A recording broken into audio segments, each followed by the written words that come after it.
ओम नमो भगवते वासुदेवाय। ओम नमो भगवते वासुदेवाय।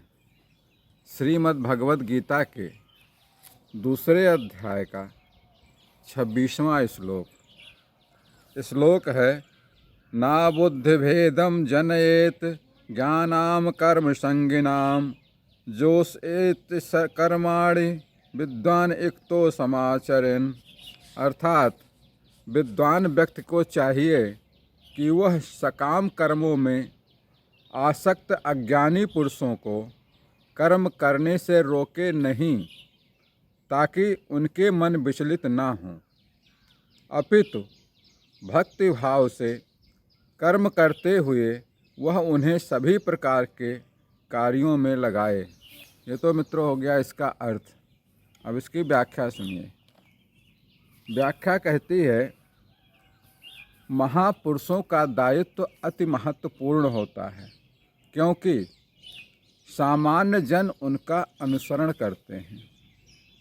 यद्यपि ज्ञानी व्यक्तिगत रूप से सभी कार्यों से मुक्त हैं, वो कुछ करें या ना करें उनको कोई हानि लाभ नहीं होगा उससे, फिर भी उसे अमूर्त सिद्धांतों द्वारा सामान्य लोगों के मन में परेशान और भ्रमित करना नहीं चाहिए।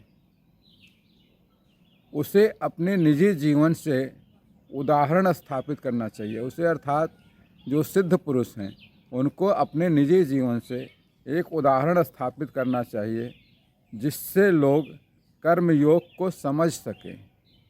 जो कर्मयोग का रहस्य है उसको समझना समझाना। सिद्ध पुरुष तो समझ लेते हैं, समझे हुए हैं, उच्च स्तर पहुंच चुके हैं, लेकिन सामान्य व्यक्ति उसके रहस्यों को नहीं समझ पाता है। संसार क्रिया है, जीवन क्रिया है। लोग विभिन्न तरीकों से कार्य कर रहे हैं। संपूर्ण प्रकृति निरंतर गति में है, निरंतर गतिशील रहती है। सिद्ध प्राप्त ऋषि सर्वोच्च सत्ता में पूर्ण शांति की स्थिति को समझ सकते हैं। परमपिता परमात्मा की सत्ता में पहुंच गए हैं, भगवान के करीब पहुंच रहे हैं। वो उसमें स्थिति में किस तरह से पूर्ण शांति रहती है, इसको वो तो समझ गए हैं, परंतु आम व्यक्ति नहीं समझ पाता है। बहुत से लोग जो धार्मिक विचारधारा वाले हैं, सांसारिक लाभ प्राप्त करने की आशा में भगवान में पूर्ण विश्वास के साथ पूजा करते हैं। जैसे बीमार व्यक्ति भगवान की पूर्ण आस्था में पूजा करता है कि दर्द से छुटकारा मिले, परेशानियों बीमारियों से छुटकारा मिले। गृहस्थ के अपनी हजारों समस्याएं हैं, वो हजारों समस्याओं को सुलझाने के लिए पूर्ण आस्था के साथ भगवान में पूर्ण विश्वास के साथ पूजा करता रहता है। यह सब सकाम कर्म है, लेकिन उन्हें यह बताना ठीक नहीं कि जो वह कर रहे हैं वो गलत है।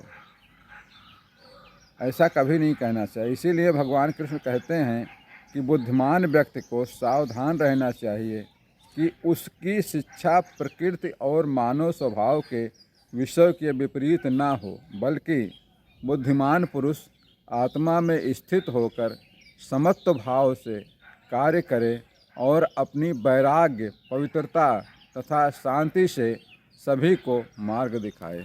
मित्रों, इस श्लोक का इतना ही। इसके अगले श्लोक के लिए कल फिर मिलेंगे।